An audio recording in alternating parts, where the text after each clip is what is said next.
এপিচিচিৰ সভাপতি গৌৰৱ গগৈ আজি প্ৰথমবাৰৰ বাবে অসমত ভৰি থৈয়ে বাজপেয়ী ভৱন কপাই তুলিছে। নমস্কাৰ সকলোকে, মোৰ নতুন ভিডিঅ'লৈ আপোনালোকক স্বাগতম জনাইছোঁ। আশা কৰোঁ আপোনালোক সকলোৱে ভালে আছে। আজি এপিচিচিৰ সভাপতি, প্ৰদেশ কংগ্ৰেছৰ এপিচিচিৰ সভাপতি গৌৰৱ গগৈ প্ৰথমবাৰৰ বাবে অসমলৈ আহিছে আৰু অসমত খোজ পেলাইছে তেখেতে প্ৰথমবাৰ যোৰহাটলৈ। সেইটোলৈ বহুতে কৈ আছে যে গুৱাহাটীত কিয় প্ৰথমবাৰ তেওঁ নোসোমালে, প্ৰথম ডাইৰেক্ট তেওঁ কিয় যোৰহাটলৈ গ'ল। আচলতে তেওঁ যোৰহাট হওক, গুৱাহাটী হওক, য'তে নহওক অসমৰ য'তেই খোজ নেপেলাই কিয় প্ৰথমবাৰ তেওঁ অসমৰ গৌৰৱ। গৌৰৱ গগৈ সদায় অসমৰ গৌৰৱ, উজ্জ্বল নক্ষত্ৰ, উজ্জ্বল ভৱিষ্যত অসমৰ গৌৰৱ গগৈ। গতিকে গৌৰৱ গগৈ য'তেই খোজ নেপেলাই কিয় তেওঁ গৌৰৱ গগৈ সদায় অসমৰ গৌৰৱ হৈ থাকিব আৰু অসমৰ ৰাইজেও বিচাৰে নেক্সট চিএম, নেক্সট মুখ্যমন্ত্ৰী গৌৰৱ গগৈ হোৱাটোৱে। গতিকে আজি তেওঁ গৌৰৱ গগৈ যোৰহাটত খোজ পেলাইছে আৰু আমি শুনিছোঁ শিৱসাগৰলৈকে যাব, তাৰপিছত এনেকৈ বিভিন্ন তেওঁ কাৰ্যসূচী আছে। গতিকে গৌৰৱ গগৈ আজি দুমাহ ধৰি বিজেপি দলে বিচাৰি আছে পাকিস্তানী বিভিন্ন ধৰণে মন্তব্য কৰি আহি আছে। আজি দুমাহ ধৰি আমি সেই কথাষাৰ শুনি আমুৱাই গৈছোঁ। শেষত অকণমান যেন কিবা সামঞ্জস্য কাটা নিচিনা লাগিলে আৰু এতিয়া এই দুমাহ ধৰি যে শুনি আছোঁ, এটা কাৰণে এনেকুৱা লাগিল যে গৌৰৱ গগৈ কোনোমতে হাৰাব চেষ্টা কৰিছে নেকি এইখন চৰকাৰে বা এইটো দলে। গতিকে গৌৰৱ গগৈ তেখেতসকলৰ মূল প্ৰতিদ্বন্দ্বী হিচাপে থিয় হ'ল ভাবিছে চাগে আৰু সেইকাৰণে গৌৰৱ গগৈৰ বিৰুদ্ধে বহুতো কথা আনিছে, আমি নিউজবিলাকত দেখি আছোঁ। তাৰপিছতো গৌৰৱ গগৈ পুৰা ষ্টেণ্ড লৈ আছে, থিয় হৈ আছে। গৌৰৱ গগৈ অকণো ভয় কৰা নাই আৰু সেই পাকিস্তানক যোৱা কথাটোলৈ ৰিপুণ বৰা এখন সংবাদমেলত দিয়াৰ পিছতে ৰিপুণ বৰাক তলব কৰিছিলে SITয়ে আৰু সেই তাতে জেৰা কৰাৰ পিছত ৰিপুণ বৰা গুচি আহিল আৰু এতিয়া শুনিছোঁ, মই অলপ আগত নিউজ পালোঁ যে গৌৰৱ গগৈ হেনো জেৰা কৰিব, মাতিব। গৌৰৱ গগৈ কৈছে মই ৰৈ আছোঁ, মইতো বিচাৰি আছোঁ। আচলতে তেওঁলোকে নিজৰ তথ্য যুগুত কৰি পিনে তেওঁলোকে আমাক কৰিব লাগে, তদন্ত ল'ব লাগে, কিন্তু তেওঁলোকে নিজৰ তথ্য যুগুত কৰা নাই, ৰিপুণ বৰাক মাতিছে। আকৌ যদি এবাৰ মোক মাতিব, মইতো ৰৈয়ে আছোঁ। গৌৰৱ গগৈ আচলতে কি ভাবিছোঁ জানে, এই চৰকাৰখনে যিমানে যি নকৰক কিয় গৌৰৱ গগৈৰ এডাল নোমো হিলাব নোৱাৰে। আৰু এটা কথা কওঁ মই এইখিনিতে, এইকেইদিন যে গৌৰৱ গগৈৰ বিৰুদ্ধে বহুত নিউজ বাজি আছে বা গৌৰৱ গগৈক লৈ মুখ্যমন্ত্ৰী বহুত কথা কৈ আছে, নিউজবিলাক হোৱাৰ পিছত মই তলৰ কমেণ্টবোৰ চেক কৰোঁ, বহুত কি হয় বিজেপি দালাল কেইটামান আছে, বহুত বিজেপি দালালে কমেণ্ট কৰে গৌৰৱ গগৈ মিয়া, গৌৰৱ গগৈ পাকিস্তানৰ এজেণ্ট, গৌৰৱ গগৈ পাকিস্তানক সহায় কৰক, অসমত থাকিব নালাগে, বহু ধৰণৰ কমেণ্টবোৰ পাইছোঁ। মই তেওঁলোকক ক'ব বিচাৰোঁ, গৌৰৱ গগৈ যদি মিয়া হয়, গৌৰৱ গগৈৰ পিতৃ মিয়া আছিল নিশ্চয়, তৰুণ গগৈ মিয়া আছিল আৰু তৰুণ গগৈৰ ঘৰতে এতিয়া মই ক'লে হয়তো কোনোবাই বেয়া পাব পাৰে, আচলতে মোৰ কথাষাৰ শুনি অতিষ্ঠ হৈ গৈছোঁ যে গৌৰৱ গগৈ যদি মিয়া হয় তেনেহ'লে মিয়াৰ ঘৰত ভাত খাই ডাঙৰ হৈছে মানে বিজেপি নেতা। কাৰ কথা কৈছে আপোনালোক গমেই পাইছে, মুখ্যমন্ত্ৰী। আজি মুখ্যমন্ত্ৰী বিজেপি দলৰ মুখ্যমন্ত্ৰী হৈছে, কিন্তু তেওঁ ক'ৰ পৰা আহিছে, সেই কংগ্ৰেছ দলৰ পৰা আহিছে। কংগ্ৰেছ দল কাৰ আছিল, কোন মুখ্যমন্ত্ৰী আছিল, গৌৰৱ গগৈৰ পিতৃ প্ৰয়াত তৰুণ গগৈ। আৰু তেওঁৰ ঘৰৰ পৰা অহা বুলি মই এটা কাৰণে কৈছোঁ, তেওঁৰ লগতে তেওঁ ইমান দিন ৰাজনীতি কৰিলে আৰু সেইকাৰণে কৈছোঁ যে মিয়াৰ ঘৰত ভাত খাই ডাঙৰ হৈছে অসমৰ মুখ্যমন্ত্ৰী, বৰ্তমানৰ মুখ্যমন্ত্ৰী। এইখিনি কথা কোৱাৰ কাৰণে মই কোনো বেয়া নাপাব, কাৰণ ক'বলৈ বাধ্য হৈছোঁ, কমেণ্টবোৰ চাইছে যিহেতু বিজেপি দালালে কৈ আছে গৌৰৱ গগৈ মিয়া। মানে কি কংগ্ৰেছ দল, কংগ্ৰেছ চৰকাৰ বা কংগ্ৰেছক যি ছাপোৰ্ট কৰিব প্ৰত্যেকজনে মিয়া নেকি? তেনেহ'লে যদি তেনেকৈ ভাবিছে, মুছলমানটো মিয়াই কৈ থাকে, আমাৰ চৰকাৰখনে কৈ থকা শুনি আছোঁ প্ৰতিটো মুহূৰ্ততে, হিন্দু মুছলিমক লৈ বহুত বিতৰ্ক কৰে।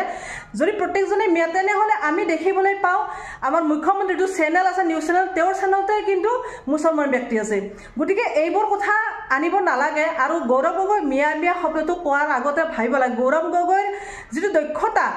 গৌৰৱ গগৈ উজ্জ্বল নক্ষত্ৰ বুলি অসমৰ ৰাইজে ভাবে, সেই দক্ষতা আপোনাৰ জানো আছে? যিজন ব্যক্তি কৈছে মিয়া বুলি মই তেওঁক সুধিছোঁ, আপোনাৰ জানো সেই দক্ষতা আছে? নাই। আৰু গৌৰৱ গগৈ এনেকুৱা এজন ব্যক্তি যাক মুখ্যমন্ত্ৰীও ভয় কৰে। আচলতে ভয় কৰাবলৈ আমি এইটো কাৰণে কৈছোঁ, কাৰণ গৌৰৱ গগৈৰ কথাই মুখ্যমন্ত্ৰী বেছিকৈ কৈ থাকে আৰু বেলেগৰ কথা নকয়। সমস্যাৰ ওপৰত সমস্যা, অসমখনত ইমানে সমস্যা আছে, কিন্তু মুখ্যমন্ত্ৰী এটাৰ পিছতে লাগি আছে খালি গৌৰৱ গগৈ পাকিস্তানী কিবা কিবি কথা লৈ লাগি আছে। সেই পঞ্চায়ত ইলেকশ্যনত বহুখিনি ভোট পালে, বিভিন্ন ধৰণে মানে তেখেতসকলে সফলতা অৰ্জন কৰিলে, পঞ্চায়ত ইলেকশ্যনত বিজেপি দলে সফলতা অৰ্জন কৰিলে। তাৰপিছতো যেন গৌৰৱ গগৈৰ প্ৰতি এটা শংকা আছে যে গৌৰৱ গগৈ নেক্সট মুখ্যমন্ত্ৰী হ'ব নেকি, মোৰ চকীখন যাব নেকি, এই এটা ভয় তেওঁলোকৰ মনত সম্ভৱ আছে, যাৰ কাৰণে আজি তেওঁলোকে গৌৰৱ গগৈৰ পিছত লাগি আছে। গৌৰৱ গগৈটো অকণো ভয়ে কৰা নাই আৰু নকৰেও। গৌৰৱ গগৈ অসমৰ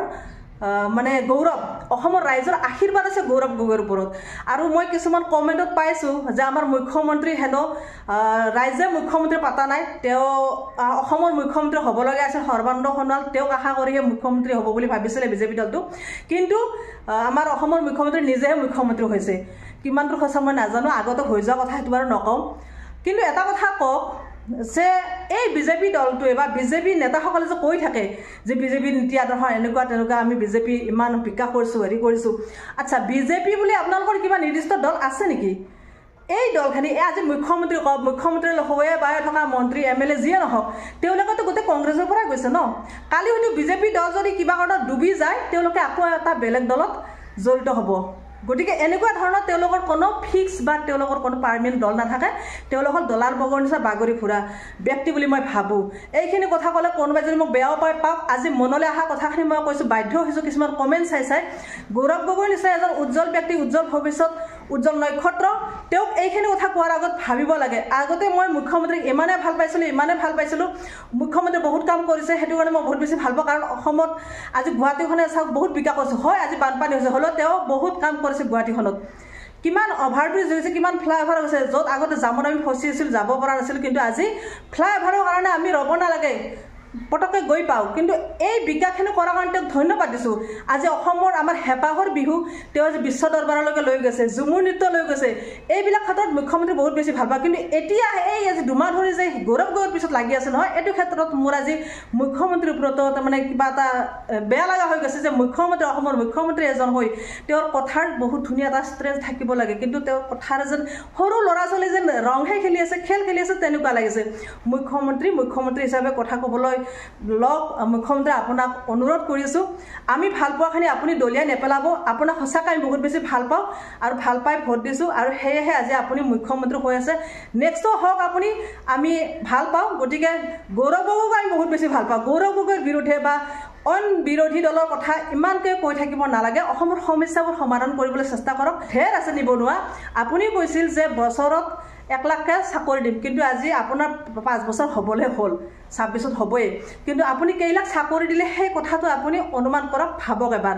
নিবনুৱা সমস্যাবোৰ দূৰ কৰক আৰু এনেকুৱা বেলেগ দলৰ কথা ইমান কৈ থাকিব নালাগে ভাবিব নালাগে কিন্তু এটা কথা আমি চাইছোঁ নিউজবিলাকত চাওঁ গৌৰৱ গগৈ কেতিয়াও কিন্তু কোনো দলৰ কথা বেয়াকৈ নকয় কেতিয়াও কোনো দলক বেয়াকৈ কোৱা আমি দেখাও নাই শুনাও নাই গতিকে তেনেকুৱা হ'ব লাগে কোনোবা যদি প্ৰতিনিধি কোনোবা মানে যিয়ে নহওক এনেকুৱা ব্যক্তি সদায় ৰাইজৰ মাজত থাকিব লাগে ৰাইজৰ কাম কৰিব লাগে ৰাইজৰ চিন্তা কৰিব লাগে কোনোবাই কিবা কৈ থাকিবলৈ দিয়ক নিজৰ কাম নিজে কৰি থাকিলে ভাল পাওঁ গতিকে মুখ্যমন্ত্ৰী আপোনাক বহুত বেছি ভাল পাওঁ এইখিনি কথা কোৱাৰ কাৰণে বেয়া নাপাব কিছুমান কমেণ্টৰ ওপৰত ডিপেণ্ড কৰি এই কথাখিনি কৈছোঁ আৰু এটা কথা গম পালোঁ নিউজবিলাক চাই যে বাজপেয়ী ভৱনত হেনো ইখনৰ পিছত সিখন মিটিং হ'বলৈ ধৰিছে বাজপেয়ী ভৱনত মিটিঙৰ মানে বহুত বেছি ভিৰ লাগিছে কাৰণ গৌৰৱ গগৈ APCCৰ সভাপতি হৈ আহিছে অসমলৈ প্ৰথমবাৰ আহিছে আৰু গৌৰৱ গগৈ অহাৰ কাৰণে বাজপেয়ী ভৱন কঁপনি উঠিছে কঁপি গৈছে হেনো সেইকাৰণে মিটিঙৰ পিছত মিটিং হৈছে কেনেবাকৈ গৌৰৱ গগৈ হৰুৱাব পাৰিলে সেইটোৱে যেন এতিয়া মানে সকলোৰে চিন্তা হৈ পৰিছে এইখিনি কথা কৈ আজি মই মোৰ ভিডিঅ'টো সামৰিছোঁ আজিলৈ বাই বাই